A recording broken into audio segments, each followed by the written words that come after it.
Top 5 power BI data model interview question और उसके explanation के साथ आपके कॉन्सेप्चुअल फाउंडेशन जो है उसको स्ट्रॉन्ग करने की कोशिश। ये जो आपके सामने क्वेश्चन रखने जा रहा हूं, ये आपके मशीन राउंड के इंटरव्यू को क्लियर करने में बहुत हेल्प कर रहा होगा। तो आगे के वीडियो स्टार्टिंग से लेके एंड तक मेरे साथ साथ एक एक कॉन्सेप्ट को समझने की कोशिश। इनिशिएटिव लिया है, क्या हुआ? ब्रह्मांड। तो आपके सामने एक एक करके डेटा मॉडल के 5 क्वेश्चन रखने जा रहा हूं, ऑफ कोर्स उसका एक्सप्लेनेशन भी। पहला सवाल पूछा गया है कि what is data model and why it is so important. तो आप इसका सटीक आंसर ये दे सकते हैं कि a data model is a blueprint of data inside the power BI. मतलब वो एक तरीके से ब्लूप्रिंट है, मतलब how your multiple data are connected to each other। मतलब it shows how different tables are connected with each other। of course बिना relationship का डेटा मॉडल का कोई सेंस ही नहीं बनता है। एक से ज्यादा जब टेबल तब सिर्फ डेटा मॉडल की बात होगी। और साथ में आप ये भी बताएंगे कि डेटा मॉडल इसलिए इंपॉर्टेंट है मेरे लिए क्योंकि सबसे पहला काम तो डेटा को प्रॉपर्ली ऑर्गेनाइज कर रहा होगा। कुछ गलतियां ना हो जाए कैलकुलेशन में, उसके लिए डेटा मॉडल बनाना बहुत जरूरी होता है, कैलकुलेशन मिस्टेक ना हो जाए। और ऑफ कोर्स आप एक ऐसा रिपोर्ट बनाना चाहेंगे जो कि इजी टू अंडरस्टैंड हो, साथ के साथ बहुत फास्ट लोड हो रहा हो। कुल मिला के clean data model equal to what? Faster report plus accurate insights.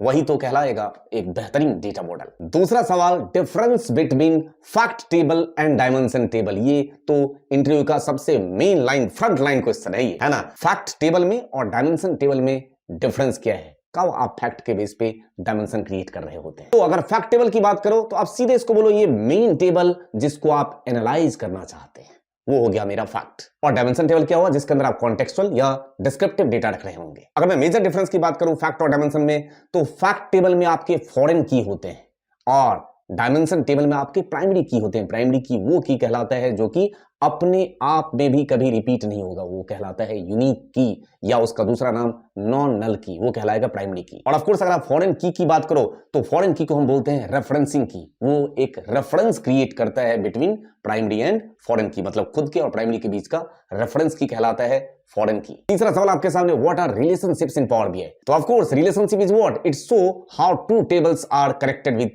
Each other. और साथ के साथ यही वो रिलेशनशिप है जो बता रहा होता है कि टेबल का कौन सा एक कॉलम रिलेटेड होगा दूसरे टेबल के किसी दूसरे कॉलम से। ये रिलेशनशिप ही तो एस्टैब्लिश करने के बाद पता चलेगा। और जब आप टेबल को एक दूसरे से कनेक्ट कर रहे होते हो तो उसके डिफरेंट टाइप्स होते हैं रिलेशनशिप एस्टैब्लिश करने के, जैसे कि 1 to 1, ये ज्यादा यूज नहीं होगा, बहुत rarest of the rare case में 1 to 1, अदरवाइज ज्यादा यूज होगा 1 to many, many to 1 और मेनी टू मेनी टाइप का रिलेशनशिप। चौथा बहुत ही इंपॉर्टेंट सवाल, what does cross filter direction means? मतलब जो क्रॉस फिल्टर डायरेक्शन है, आपने देखा होगा दोनों तरफ से क्रॉस फिल्टर डायरेक्शन लगा रहता है, या तो 1 वे या 2 वे। उसका मतलब क्या होता है, क्यों उस क्रॉस फिल्टर डायरेक्शन की जरूरत पड़ती है? तो क्रॉस फिल्टर डायरेक्शन जो है वही कंट्रोल कर रहा होता है कि जो आपके रिलेटेड टेबल्स हैं उसके बीच में फिल्टरिंग सिमेंटिक्स जो है वो क्रॉस फिल्टर डायरेक्शन ही कंट्रोल कर रहा होता है। और वो क्रॉस फिल्टर डायरेक्शन या तो सिंगल होगा, 1 वे होगा, या बाई डायरेक्शनल होगा, मतलब बोथ। सिंगल लगा दिया मान के चलते हैं, एक सेल्स टेबल है और दूसरा मान के चलते हैं कस्टमर टेबल है, और आपने लगा रखा है सिंगल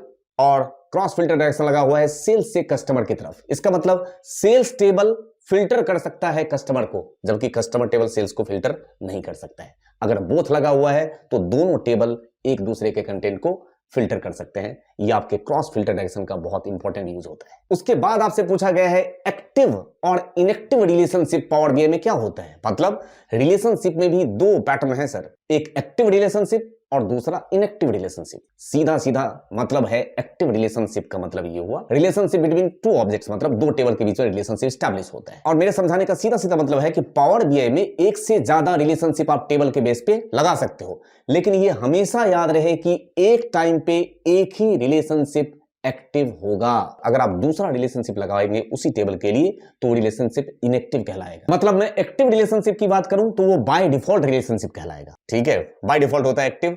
इनएक्टिव रिलेशनशिप उस केस में अपने आप बन जाएगा। आप देखोगे डॉटेड लाइन होता है इनएक्टिव रिलेशनशिप, और बिल्कुल जो डार्क ब्लैक कलर का जो लाइन होगा वो एक्टिव रिलेशनशिप होगा। वो मैं अभी आपके स्क्रीन पे दिखा भी दे रहा हूं, डेटा मॉडल के एक्टिव और इनएक्टिव रिलेशनशिप का प्रेजेंटेशन। तो मैंने आपके सामने 5 डेटा मॉडल के टेक्निकल इंटरव्यू क्वेश्चंस रखे, जिसको आप जब रिप्रेजेंट कर रहे होंगे तो आप उसको अपने लैंग्वेज में रिप्रेजेंट करोगे, जिससे कि सामने वाले को अंडरस्टैंड करा सको कि जो क्वेश्चन की फ्रेमिंग की गई थी उसके साथ आपके आंसर की मैपिंग हो रही है। और आवाज के वीडियो साइनिंग ऑफ लेने से पहले सिर्फ इतना ही कि अगर उम्र को हराना है तो शौक को जिंदा रखिए जनाब। मेरा ये पर्सनली मानना है कि वो इंसान भी बहुत अभागे होंगे जिनकी जिंदगी में युद्ध ना हो। इसलिए किसी भी परिस्थिति में युद्ध का सामना करना सीख जाएंगे जब आप किसी के सहायता के बिना जीवन जीने का तरीका सीख जाएंगे। Thank you for your love and support to Innogent channel. Thank you दिल से।